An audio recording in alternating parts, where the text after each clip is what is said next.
पुण्यातील व्यावसायिक केतन अग्रवाल हत्या प्रकरणात तपासादरम्यान अत्यंत धक्कादायक माहिती समोर येते. केतनला लोहगड किल्ल्यावरून दरीत ढकलण्यापूर्वीच त्याचा मोबाईल फोन सिया गोयल हिच्या ताब्यात होता असा संशय आता पोलिसांनी व्यक्त केला. तर हत्येचा कट उघड होऊ नये म्हणून केतनच्या फोनमधील महत्वाचा डेटा आणि संभाषण डिलीट करण्यात आल्याची शक्यता असून तो मोबाईल आता डिजिटल फॉरेन्सिक तपासणीसाठी पाठवण्यात आलाय. दरम्यान या प्रकरणातील आरोपी सिया गोयल आणि चेतन चौधरी यांना 3 जुलै पर्यंत पोलीस कोठडी सुनावण्यात आली आहे. तपासात समोर आलेल्या माहितीनुसार 18 जून रोजी लोहगडावर घटना घडल्यानंतर केतनच्या कुटुंबीय येण्यापूर्वी काही काळ त्याचा मोबाईल सिया गोयल कडेच होता. त्यानंतर तिने तो फोन नातेवाईकांच्या ताब्यात दिला. मात्र त्या काळात फोनमधील चॅट्स, कॉल रेकॉर्ड्स किंवा इतर महत्वाचा डेटा डिलीट करण्यात आलाय का याचा पोलीस कसून तपास करतायत.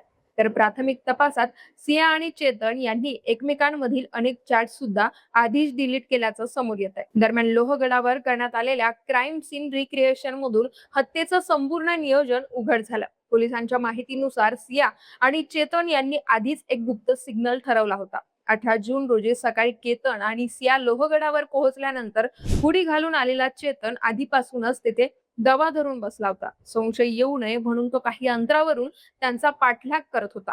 ठरलेल्या निर्जन ठिकाणी पोहोचल्यानंतर सिया जमिनीवर बसली आणि हाच हल्ल्याचा ठरलेला सिग्नल होता. सिया बसताच चेतन मागून धावत आला आणि केतनला थेट सुमारे 350 फूट खोल दरीत ढकलून दिल्याचा आरोप आहे. पोलिसांच्या माहितीनुसार केतनला ढकलण्यापूर्वीच सियानं त्याचा मोबाईल फोन स्वतःच्या ताब्यात घेतला होता. याशिवाय तपासात आणखी एक महत्वाचा खुलासा झालाय. मोबाईल ट्रॅकिंग टाळण्यासाठी चेतननं हत्येच्या दिवशी स्वतःचा फोन घरीच ठेवला होता. त्याऐवजी त्यानं आपल्या दुकानात काम करणाऱ्या एका कर्मचाऱ्याचा मोबाईल फोन आपल्या सोबत घेतल्याचं समोर आलंय. आता फॉरेन्सिक लॅब मधून केतनच्या फोन मधील डिलीट झालेला डेटा रिकव्हर झाल्यानंतर या हत्येमागचा नेमका हेतू आणि आणखी महत्वाचे पुरावे समोर येण्याची शक्यता पोलिसांनी व्यक्त केली आहे.